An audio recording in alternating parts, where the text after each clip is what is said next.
This is the Wellness Club, where we dive into all things wellness, from nutrition to fitness to productivity and more. We are exploring the science to help you feel your best inside and out. I'm your host, Cass Camp, and I am so happy that you're here. Welcome to the club.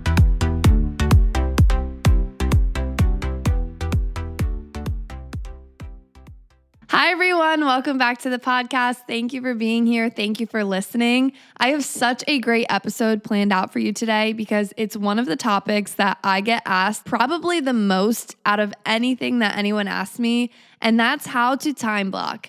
How to time block your day, how to schedule your day, how I plan out my day every single day.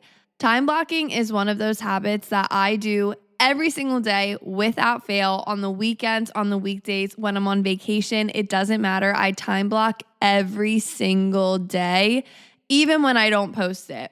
If you follow me on social media, I usually post my time blocks, but there are a lot of days that I don't. And even on those days, I am still time blocking. This is not a habit that I do for social media. It's a habit that I truly do every single day because it actually works. And today we're going to talk about it, and I'm going to tell you exactly how to time block your day. Time blocking is one of those habits that if I could only pick one habit to do every single day, it would probably be time blocking. Like, that's how crucial and important it is in my daily routine. It's one that I could never give up, and it has truly changed the game for me. But before we get into that, I have some updates for you guys about the Wellness Club retreat. If you didn't listen to last week's episode, you definitely should go listen because we are hosting the first ever Wellness Club retreat this summer, 3 days in the Poconos. It's going to be so much fun, such high energy, just such a great time. And we posted that last week. We launched it. We opened it up. Me and my mom are hosting it. And we already have so many spots filled. So if you're interested, these spots are going to go so quick. You need to sign up. The link will be in the description as always. And if you have any questions, you can DM me on Instagram, send me an email, whatever. I will get back to you super quick. And what's really cool is when I was planning this retreat, I knew that I would get my friends, my mutuals, like people around my circle that would want to come. But I was not expecting the majority of people to be from the podcast itself, which is really, really cool because that means that we're going to be able to connect with new people that have a mutual passion for wellness. And I'm just so excited. I just already know that this group is going to be electric and so awesome. And I cannot wait. Like, I don't want to rush my life, but can it be summer already? Because I cannot wait for this retreat. It's going to be so much fun. So if you're interested, you need to get spots. You can come with your friends. You can come with your sister, your mom, anybody. There's a lot of mother duos, sister duos. So you should definitely come, invite your friends, and save your spot because they're not going to last long. Yay. I'm so excited for that. And I can't wait. Okay, so now let's get into the nitty-gritty for this week's episode, which is time blocking. Like I mentioned in the beginning, time blocking is one of those essential habits that has truly changed my life for the better. One of the biggest excuses in the book is that we don't have time for whatever thing we want to do. I want to work out, but I can't find the time. I want to do this side hustle, but I can't find the time. I want to do X, Y, and Z, but I just don't have time right now. I'm so busy. My response to that is bullshit. You have way more time than you think you do. And the reason that I know this is because that used to be me. Before I started time blocking, I had those same excuses in my repertoire. I would say, I want to do this, but I just don't have enough time. I want to go do this, but I just don't have enough time. And as soon as I started time blocking, I completely saw through my own shit and saw that I have way more time than I think. And that is one of my favorite parts about time blocking because it shows you all the spaces that you actually have free time. Because here's the thing, the same people saying, I don't have time to work out, I don't have time to start a podcast, I don't have time to do whatever, are the same people that if they checked their screen time, they would have 8, 9, 10 hours of screen time a day, right? And that's not a dig, that's not to be like, oh, whatever, it's just truth. Most of us are spending so much time on our phones, on social media, shopping on Amazon, doing God knows what. And then we have these other things that we truly want to do, that you have goals and you have dreams that you want to do, but you're not making time for them. And that's where time blocking comes in. Time blocking has completely shifted my routine from passively scrolling, passively doing random chores, passively talking to people, passively doing whatever, into truly being in control of my day and knowing exactly what I'm doing every single minute of the day. And that sounds a little bit controlling. It sounds like, oh, I have every single minute booked, but it's not really like that. I've actually found more freedom, more free time while I time block, even though from the visual, time blocking looks a little bit excessive or controlling. So what even is time blocking? Well, I don't have the Oxford Dictionary definition, but I'll tell you what it means to me in my own words. Time blocking is scheduling out your day pretty much minute by minute. It's making the blocks for all the different parts of your life and making sure that you have time for them. And that's what I really like about it, because it makes sure that you have time for your priorities and you get to decide what those priorities are. I time block every single day, and there's a couple ways that you can do this, and I do pretty much a combination of both. You can do this digitally on your Google Calendar, or you can do it on paper. I have this time block journal that I really like that has like the minute by minute, hour by hour type thing where you can time block your day. But when I first started time blocking, like 6 years ago at this point, I started time blocking in college. I literally used a plain copy piece of paper, like printer paper, plain white paper, and I would just put the hours that I was busy and I would put my little to-do list and I just made it myself. You don't need anything fancy.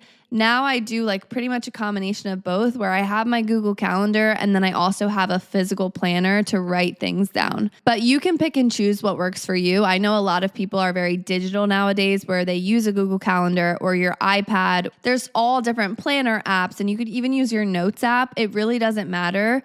The point is that you're accounting for your time. You know where your time is going in the day. So what I like to do when I'm time blocking is first, I always keep my Google Calendar up to date so that I know even a month in advance what I'm doing. And this isn't completely time blocked a month in advance. Like I don't have every hour time blocked for April. You know what I mean?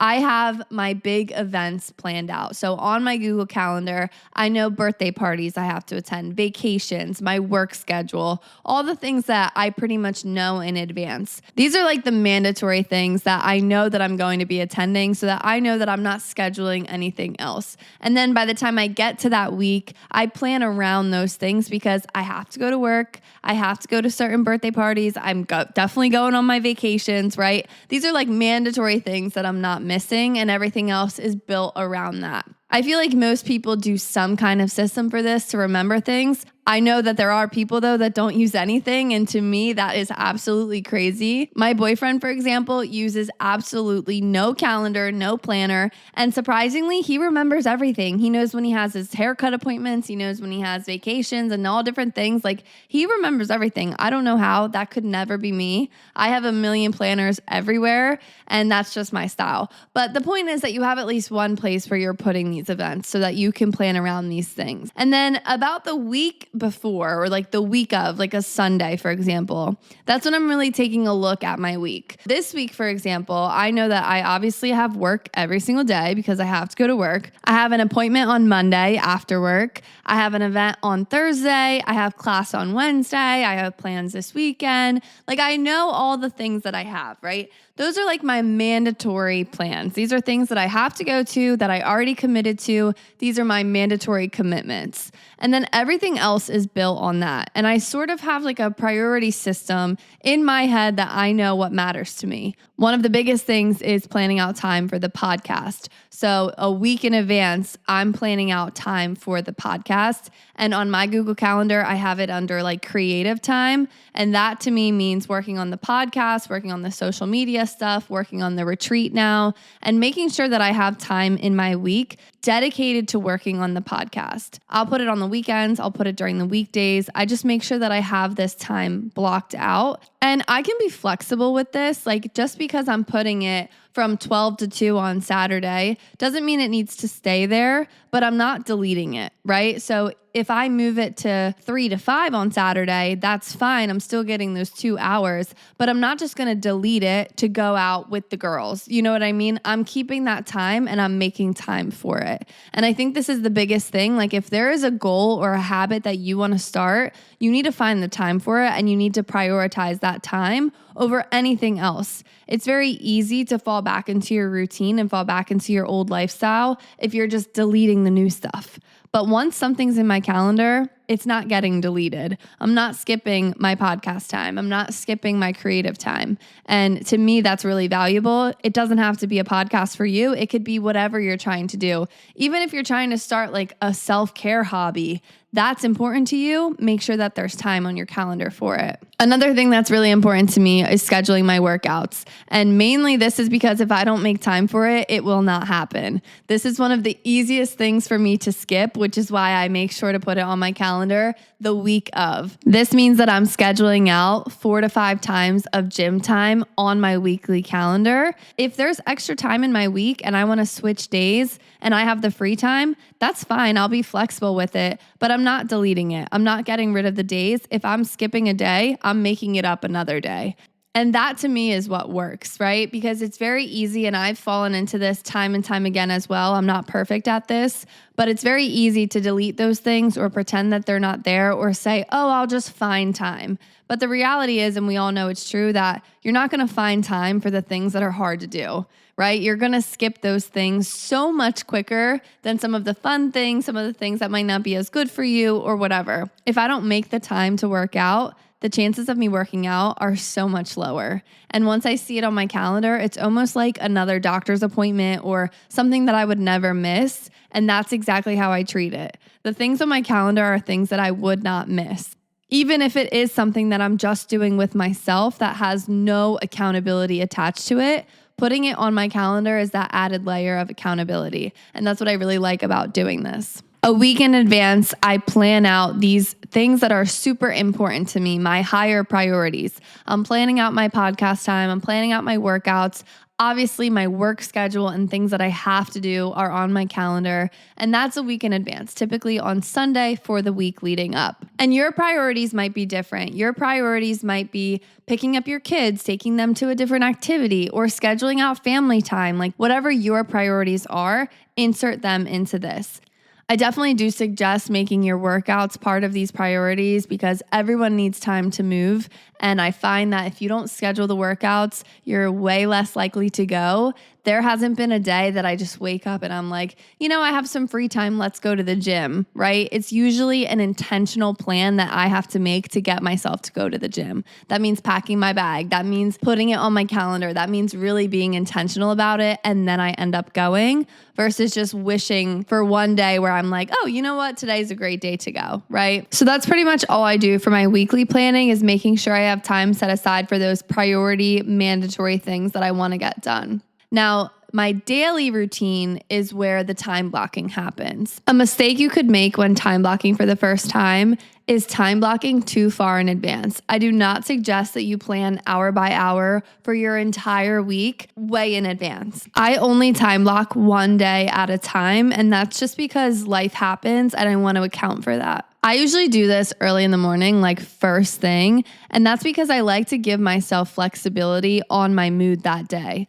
We all know that some days you wake up really excited to do things and some days you don't. And to me, I find it more productive to follow that excitement. So if I'm really excited to work on a project or update my website or do different things, I'm going to make sure that I have time to do that in my day and kind of follow that excitement. Of course, you can't follow it all the time because, for example, I am never excited to unload the dishwasher, but it's something that has to get done.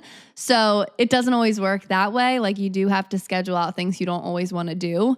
But I do like to use my daily mood or motivation as a gauge for what I'm planning for the day. So when I'm doing my time block, I usually just write it on a piece of paper, but I time block hour by hour every single thing that I'm doing. This is from my morning routine to my work time block to my commute to and from work, my workouts, showering, getting ready.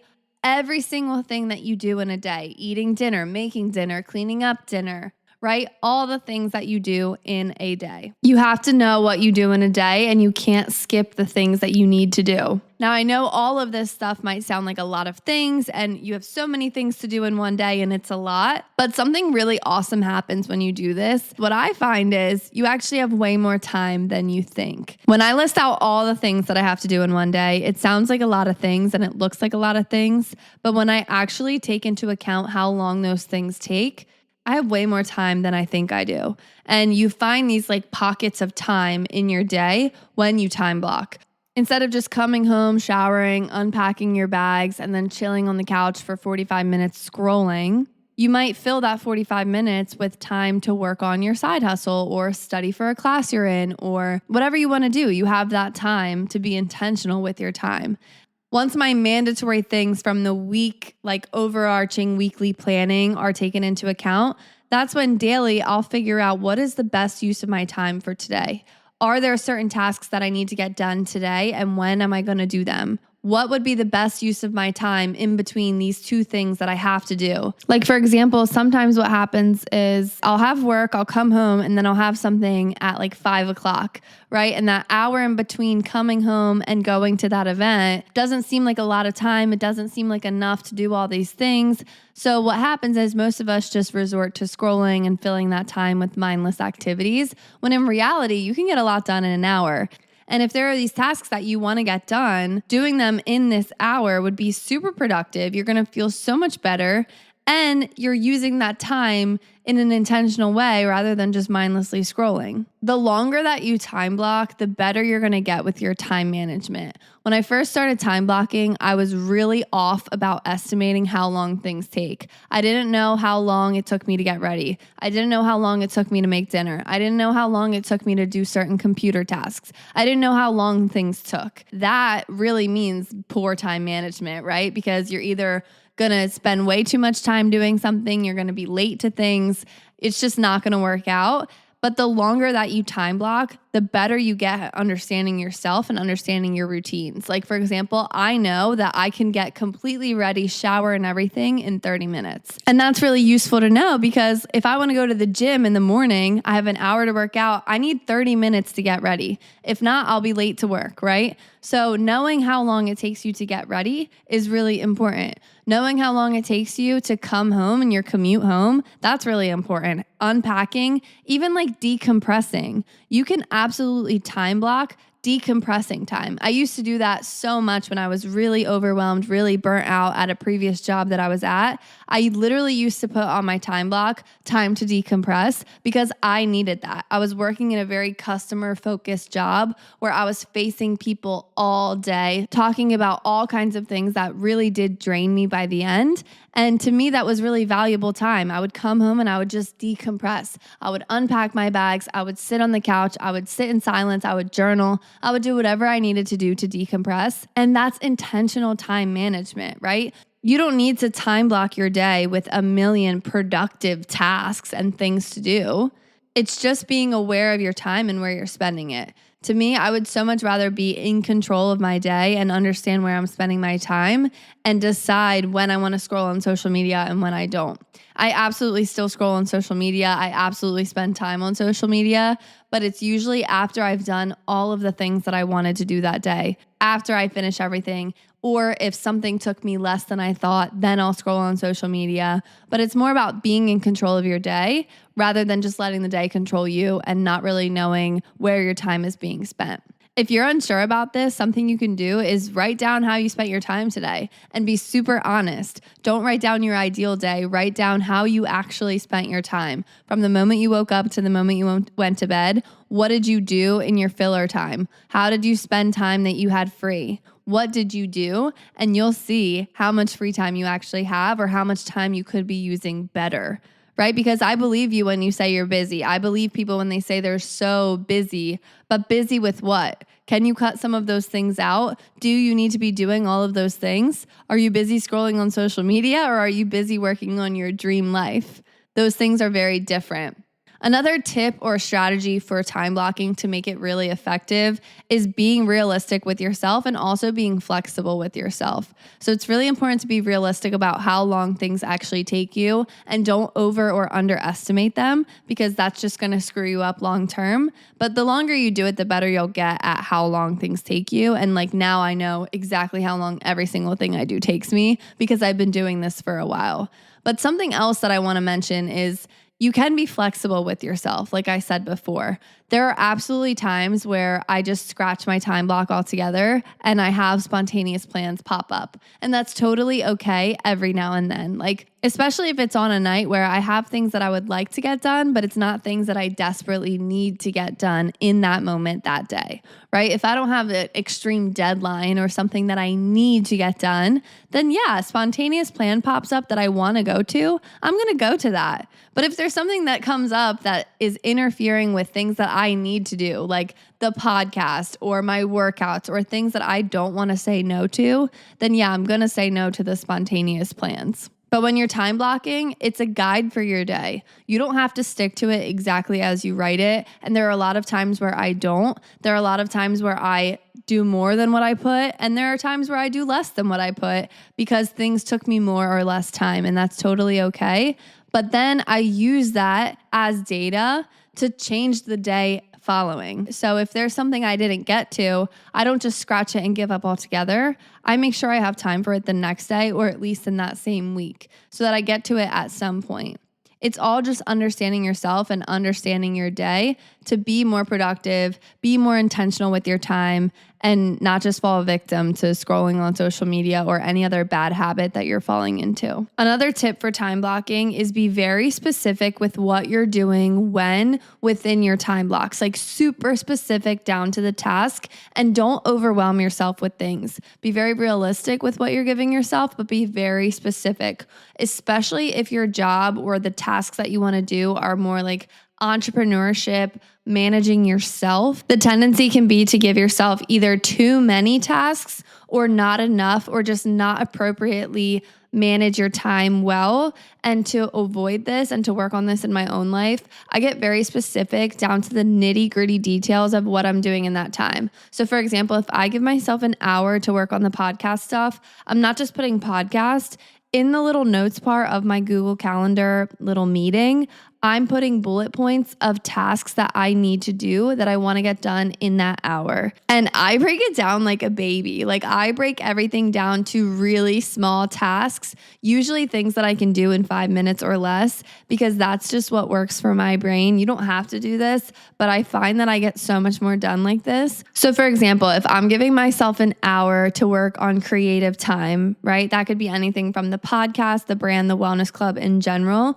I'm not just putting podcast time and then aimlessly go into there. I'm going to break it down so specific to easy tasks that I could get done very quickly and efficiently. So let's say I'm not just going to put like work on the wellness club branding, right? What does that even mean? I'm going to break it down for myself. I'm going to put update title of the website. I'm going to put create landing page. I'm going to put find photos for the page, update the fonts. I'm going to put every single little task it takes to reach that bigger objective. That's what really works for me. And I use this in my entire life for anything that I've wanted to accomplish. Like even for the retreat, I have a list of the smallest little tasks to create the entire retreat. It can be really intimidating and overwhelming when you have this really big goal if you don't know the little tasks to get there. And something that has always worked for me is breaking it down to really small tasks, usually 5 minutes or less. Like break it down, even if it is something that takes longer, break it down into 5-minute increments and you will achieve so much more. Overall, time blocking has been one of those habits that has just truly transformed my life, my day, my schedule. And it also makes me feel in control of my day because I'm scheduling out all of my free time, everything that I have to do. And it feels really empowering to do that. You realize that you have a lot of pockets of time that you can work on things and do things. Even if it's a 30-minute workout, right? You don't have to do an hour and a half long workout 5 times a week to be successful. You could find that 30-minute lunch break or that 30-minute pocket of time somewhere to squeeze in an at-home workout. It doesn't have to be these crazy things. And that's what I really like about time blocking is because you do what works for you. It's your schedule. It's your day. It's your time. You don't have to share it with anyone. You don't have to post it on social media like I do. You can just do it for yourself as a guide to really be intentional with your day. There's something that we kind of lose as adults because when we're kids and we're in school, we're on such a strict regimented schedule. And that really makes you feel good and confident and productive and you don't miss anything. And then as we become adults, we become more in control of our schedule. But what happens is most of us, the only thing that we have to do on our schedule is our work day. And that doesn't feel as fun. And then we fill up the remaining time with random things, random chores, random things that don't really bring us any joy. But I'm here to tell you that you can transform that, flip that on its head, and start putting all the things that you need to do that bring you joy, that excite you, your working out, your creative time, your side hustles, all those things that you really want to prioritize, your family time, things like that. Put them in first, and then put all the random chores and everything else around that. Center your life around the things that you really care about, and you will feel so much more purpose and happiness in your life too. Like, that's what happens with me. I don't even really think about my day as my work day. I think about it as all the time around my work day, and that makes me feel really excited about my day. But you definitely have to have a plan, and you have to have some sort of guide on your day, because if not, the day will just run you, and it'll be whatever distractions and anything that comes up, and you'll be saying yes to a lot of things that you might not want to do. So let me know if you try time blocking. Definitely follow me on Instagram at CassCamp and at the Wellness Club XO if you want to see my time blocks as examples. I have a whole story highlight of all my different time blocks that I've posted so far, and it's really fun. I like doing it. You could do it too. It's a great habit, or you could just do it in your notes app. You could just text it to yourself, text it to your friend, whatever, and it's super fun. If you're interested in the Wellness Club retreat, you got to join. Everything is in the description or on my website, casscamp.co. And I'm so excited for everyone that's joining. Thank you so much for listening, and I will talk to you guys next week. Let's have a great week. Bye.